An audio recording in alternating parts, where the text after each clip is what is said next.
Allez, on continue en charmante compagnie. On est toujours au stade de la Forêt de Saint-Jean-de-Mont avec ce bus. Et puis, on est en train de mettre en avant le football féminin. Et je suis en charmante compagnie puisque je suis avec Laura, qui est donc éducatrice aux écureuils des Pays de Mont. Et puis j'ai notre Noirmotrine, quoi. J'ai Maureen Cosson qui est face à moi avec son sourire et avec toute son expérience. Donc bonjour les filles. Bonjour. Bonjour. Vous allez bien? Très bien, merci. Très bien. Vous avez passé une bonne journée? Très bonne journée. Maureen, tu as vu des futures Maureen? Oui, plein. Plein de futures Maureen. Non, plein de petites choses très sympathiques, une très belle journée. Et puis, je suis contente de venir enfin. Ouais. Dans ce bus. C'est ça, je t'attendais de pied ferme, j'avais prévu plein de questions et puis en fait on est quand même plutôt là pour mettre en avant les fauves, donc les féminines Ouest Vendée, ce groupement qui met en avant et puis qui permet aux féminines de pouvoir évoluer ensemble, puisque les toutes petites peuvent jouer avec les garçons. Ça, vous avez dû le faire. Maureen, tu as commencé à Noirmoutier comme ça. Ouais, j'ai commencé avec les garçons, avec que des garçons. Ouais. Ouais. Et on croise souvent ton premier entraîneur Oui. qui sait nous dire Maureen Cosson, c'est moi. Hein. Donc on lui fait un coucou à Thierry s'il nous entend. Ouais. Et puis après, pour revenir un petit peu sur ta carrière, donc tu es passé au SO La Roche. Il y a eu une étape entre les deux ou pas? J'ai pas trop. Non, de Noirmoutier, je suis partie à l'ESO. Directement. Ouais, directement. Et puis c'est là où tu as connu Laura aussi. C'est ça. Voilà, vous avez joué ensemble. C'est ça. Une dans les buts et l'autre en premier rempart, derrière. Voilà, derrière, C'est un ça. petit peu au milieu, quand on a joué ensemble, mais oui, derrière aussi. Ouais, un peu les deux, ouais. Un peu les deux. Et aujourd'hui, vous êtes là pour la même cause. Je trouve ça beau. Bravo. C'est ça. On parle de vos carrières. J'ai cru comprendre, Laura, que tu étais sur.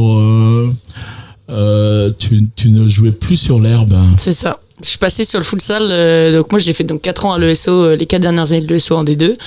Et cet été-là, après j'ai eu des opportunités, mais j'ai voulu couper sur le foot. Il y en avait un peu trop, donc pour des raisons perso. Ouais. Et en même temps, on venait de gagner le championnat de France futsal avec l'université à ce moment-là. Et donc à ce moment-là, l'équipe de France de futsal se crée et je vais voir les filles aussi, parce que les premiers rassemblements sont faits à Nantes. Et ça m'a donné envie du coup de continuer là-dessus. Et du coup, on préparait les championnats d'Europe qui ont eu lieu l'été dernier. Donc ça fait 1 an et demi maintenant que je suis que sur le futsal, donc à Montaigu.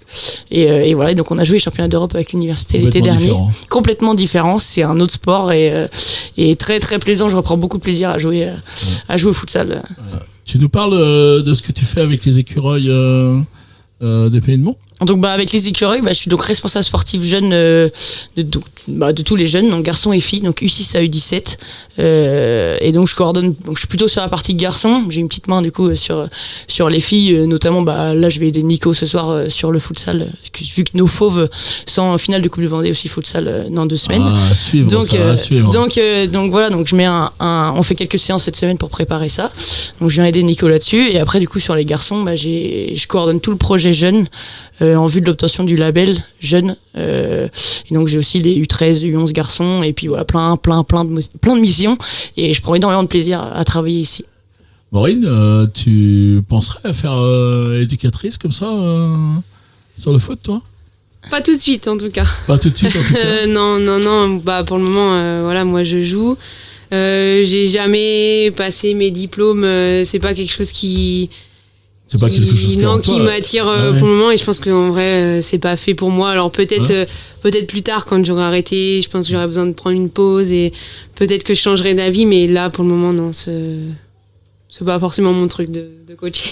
Sur ta carrière, si on en parle un petit peu quand même, on va en parler, on est bien obligé.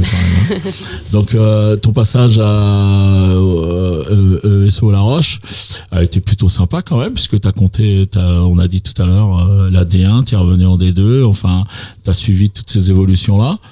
C'est bien passé ça? Ouais, j'ai passé 14 saisons à La Roche, donc beaucoup d'années. J'ai vécu vraiment de très belles choses, hein. Une montée en D1, une année en D1 un petit peu plus difficile pour moi avec peu de matchs, mais j'étais pas très vieille. Et puis après, tout le reste en D2 avec des belles émotions, des maintiens, des opportunités de remontée.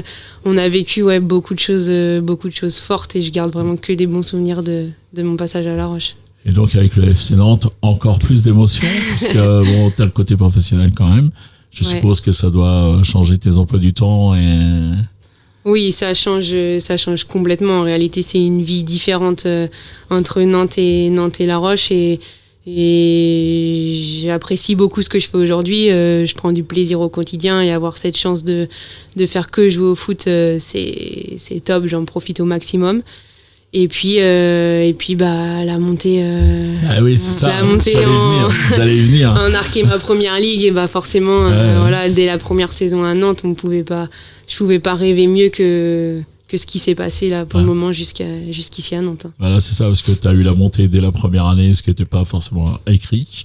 Pas du tout même.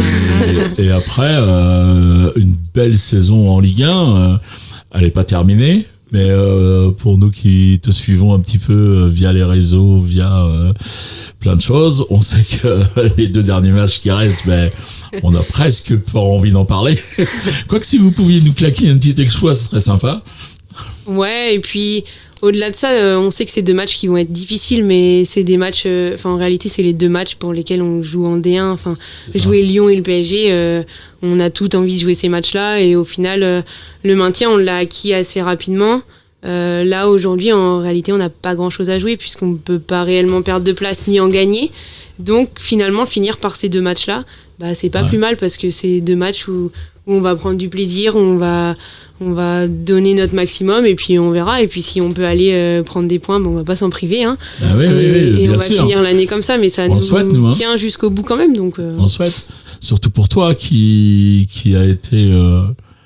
tu n'as pas pu jouer les matchs allés en fait, pas les 2. Je veux pas remettre trop le couteau dans la plaie, j'avais dit que je ne le remuerais pas, mais j'ai très fort pensé à toi ce soir-là en fait, vraiment. Ouais, forcément ça a été probablement ça a été le moment le plus compliqué de ma saison, parce que rater le match à la Beaujoire lié à une suspension, ça a été difficile. Après j'ai pu rejouer déjà contre le PSG en Coupe de France. À Lyon, j'avais joué. Et après, c'est des choses qui font partie d'une carrière aussi. Donc ma première à la Beaujoire, ce n'est que partie remise. On verra la saison prochaine.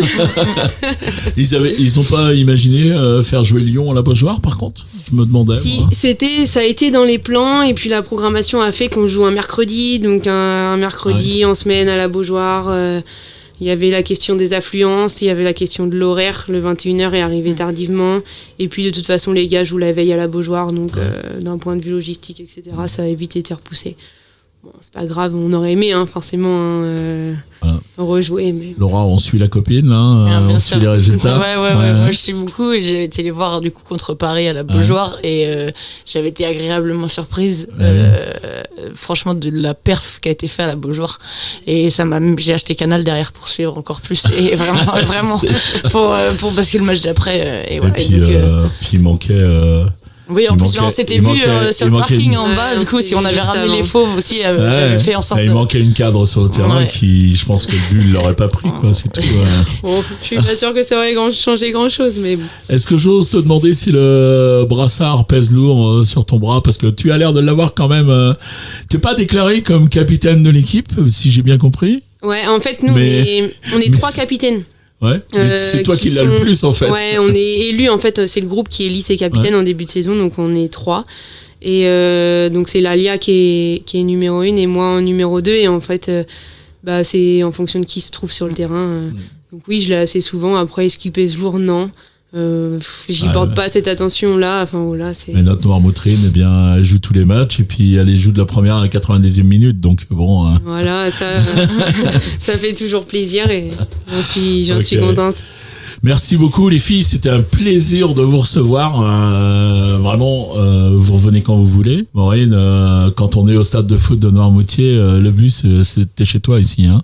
Tu vas, tu peux le personnaliser. Si t'as un petit maillot à mettre ou des choses comme ça, t'es vraiment chez toi maintenant. C'est la première fois. J'y penserai. Voilà. Je reviendrai bientôt vous voir. Ok. Et puis on a une coutume en fin d'interview comme ça.